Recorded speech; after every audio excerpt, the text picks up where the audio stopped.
Vocês já me perguntaram várias vezes sobre como ser professora substituta. E hoje eu vou responder para vocês as maiores dúvidas sobre o tema. Primeira pergunta: precisa fazer concurso? Bom, o que você precisa fazer é um processo seletivo simplificado. O professor substituto nada mais é do que um servidor temporário regulamentado pela Lei 8745 e ele exerce a função pública por aquele período. Ele tem uma matrícula federal, como se fosse um servidor efetivo, mas é um servidor temporário. No caso do professor substituto, o prazo máximo de contratação é por 2 anos. Segunda pergunta: precisa ter mestrado para fazer prova para professor substituto? Não necessariamente. Isso vai depender do edital do processo seletivo simplificado que você for se submeter. Alguns exigem pós-graduação estrito sensu, que é o mestrado, outros abrem um pouquinho mais o leque e admitem a pós-graduação lato sensu, a pós-graduação de especialização. Mas o mais comum é que se exija um mestrado. No entanto, você tem o barema, que são as pontuações de cada coisa que você possa ter no seu currículo Lattes. Publicação de artigos, mestrado, título de mestre, título de doutor, tudo isso vai te pontuando, além da prova em si. Então é bem interessante que você tenha mestrado, porque você já sai pontuando. Terceira pergunta: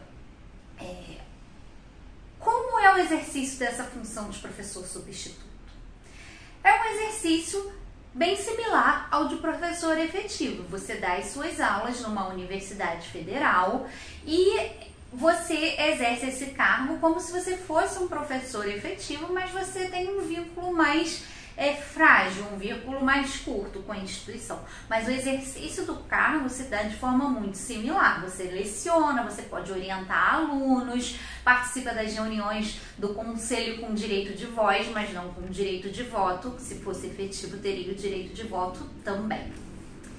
Quarta pergunta: como eu fico sabendo que tem prova de professor substituto? Tem duas formas. Aquele site PCI Concursos, se você colocar lá na lateral esquerda, professor, ele divide entre as regiões do país e você consegue ver todos os cargos de professor, só que aí aparece em todas as áreas. Você tem que clicar em cada edital para ver qual a área que te interessa. A outra forma, quando você tem uma universidade específica que você deseja fazer prova, é você ficar sempre entrando no site onde aquela universidade ela divulga os processos seletivos simplificados dela. Assim você vai conseguir ficar sabendo. E para fechar, a última pergunta: o que cai na prova de professor substituto? Também vai depender do edital. O natural é que a universidade no processo seletivo ela elenque 10, 15 pontos da disciplina em questão e dentro desses pontos, claro que aquelas frases que estão ali nos pontos, ela pode até se ramificar para outros temas, mas o natural é que a universidade sorteie um desses pontos para a prova escrita, um ou mais de um, e depois sorteie mais um para a prova oral. A prova vai se constituir então de uma parte escrita e de uma parte oral, que é uma aula. Você vai ter que dar, com base naquele tema sorteado, vai ter que lecionar uma aula sobre aquele tema e vai ser avaliado na sua aula. Espero que vocês tenham gostado e se tiver mais alguma dúvida é só deixar aí para mim.